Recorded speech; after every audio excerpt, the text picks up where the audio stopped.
एक गांव में दो भाई रहते थे। बड़ा भाई बहुत अमीर था और छोटा भाई बहुत गरीब। बड़े भाई के घर में सभी प्रकार की सुविधाएं और धन दौलत सब थी, परंतु छोटे भाई के पास खाने के लिए चावल तक नहीं था। बड़े भाई का जीवन बहुत ही सुंदर तरीके से गुजर रहा था, परंतु छोटा भाई बहुत ही दुख कष्ट सहकर अपना गुजारा कर रहा था। दीपावली का त्योहार आया। बड़ा भाई अपने परिवार के साथ खुशियां मना रहा था, तो दूसरी तरफ छोटे भाई के घर में खाने तक को कुछ नहीं था। छोटे भाई के बच्चे भूख के मारे रो रहे थे। अपने बच्चों का रोना देखकर छोटे भाई को सहन नहीं हुआ और वह अपने बड़े भाई के घर कुछ अनाज मांगने के लिए चला गया ताकि उसके बच्चों को भोजन मिल सके। वहां उसने अपने बड़े भाई से कुछ अनाज मांगा, परंतु उसने छोटे भाई का अपमान करके उसे वापस भेज दिया। छोटा भाई बहुत निराश होकर रोते रोते अपने घर को लौट रहा था, तभी उसको रास्ते में एक बूढ़े व्यक्ति ने रोका जिसके सामने एक लकड़ियों का गट्ठर पड़ा हुआ था। उसने छोटे भाई को सवाल पूछो, बेटा तुम क्यों रो रहे हो? तभी उस छोटे भाई ने अपने बड़े भाई के दुर्व्यवहार के बारे में सब कुछ बताया। तभी उस बूढ़े व्यक्ति ने छोटे भाई को कहा, अगर तुम मेरा यहाँ लकड़ियों का गट्ठर मेरे घर तक पहुँचा दोगे तो मैं तुम्हें एक ऐसा रास्ता बताऊंगा जिससे कि तुम बहुत अमीर बन जाओगे। छोटा भाई मान गया और उसने लकड़ियों का गट्ठर उठाया और उसे लेकर बूढ़े व्यक्ति के घर पर पहुँचा दिया। पहुंचाने के बाद उस बूढ़े व्यक्ति ने उसे एक मालपुआ दिया और कहा, तुम पास के जंगल में पश्चिमी दिशा में जाओ, वहां तुमको एक गुफा दिखेगा। उस गुफा में घुसने के बाद तुम्हें कुछ बोने लोग मिलेंगे। उन बोनों को मालपुआ बहुत पसंद है, वह मालपुआ के बदले तुम्हें कुछ भी देने को राजी हो जाएंगे। उन्हें मालपुआ के बदले जादुई चक्की मांगना। गरीब भाई ने उस बूढ़े की बात को माना और वह उस गुफा में पहुंचा।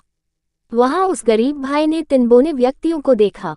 उनमें से एक बोने ने उस गरीब भाई को कहा, मैं तुम्हें इस मालपुआ के बदले कुछ भी दे सकता हूँ।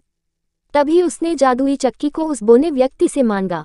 जादुई चक्की को देते समय उस बोने व्यक्ति ने कहा, ये जादुई चक्की है, तुम्हें जो भी चाहिए तुम इससे मांग सकते हो। जब भी तुम्हें किसी चीज की जरूरत हो तो चक्की को घुमाना और मांग लेना। जब भी तुम चक्की को बंद करना चाहो उसके ऊपर एक लाल कपड़ा डाल देना, चक्की बंद हो जाएगी। बोने की बात सुनने के बाद वह गरीब भाई अपने घर लौट आया। घर पहुंचने के बाद उस गरीब भाई ने चक्की घुमाते हुए सबसे पहले कहा, चक्की चक्की चावल दे। तभी चक्की ने जादू से ढेर सारा चावल उनके सामने निकाल कर डाल दिया। उसके बाद उसने चक्की से दाल निकाला। गरीब भाई के परिवार ने उस दिन पेट भर के खाना खाया और सब सो गए। बचे खुचे चावल, दाल और अन्य अनाज को लेकर गरीब भाई सवेरे बाजार में गया। बाजार में अच्छे मूल्य में उसने उन अनाजों को बेच दिया। चक्की की मदद से वह हर दिन कुछ न कुछ अनाज बनाता और बाजार बेचने जाया करता था। धीरे धीरे वह अपने बड़े भाई से भी ज्यादा अमीर बन गया। बड़ा भाई छोटे भाई की अमीरी से जलने लगा और वह सोचने लगा कि जो कुछ दिनों पहले मुझसे खाने के लिए भीख मांगने आया था वह आज अचानक कैसे अमीर बन गया। छोटे भाई की असलियत जानने के लिए एक दिन वह चोरी चुपके छोटे भाई के घर गया। जब उसने चक्की से अनाज निकलते हुए देखा तो वह चौंक गया और दूसरे दिन जब छोटे भाई के घर पर कोई नहीं था तो उसने चक्की को चुरा लिया और वह अपने परिवार के साथ नाव में बैठकर एक दूसरे राज्य की ओर निकल पड़ा। बड़े भाई की पत्नी बहुत चिंतित थी कि आखिर इस साधारण से चक्की में ऐसा क्या है कि मेरा पति पूरा घर बार छोड़कर इस चक्की को लेकर दूसरे देश जाने की सोच रहा है।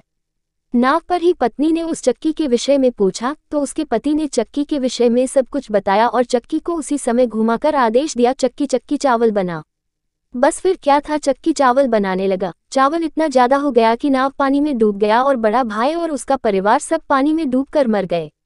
बड़े भाई को चक्की शुरू करना तो देखा था, परंतु उससे बंद करने का तरीका नहीं पता था। यही उसके अंत का कारण बना। लालच बुरी बाला है, कभी भी जीवन में लालच नहीं करना चाहिए। कभी भी दूसरों से घृणा ना करो और सबका मदद करना चाहिए।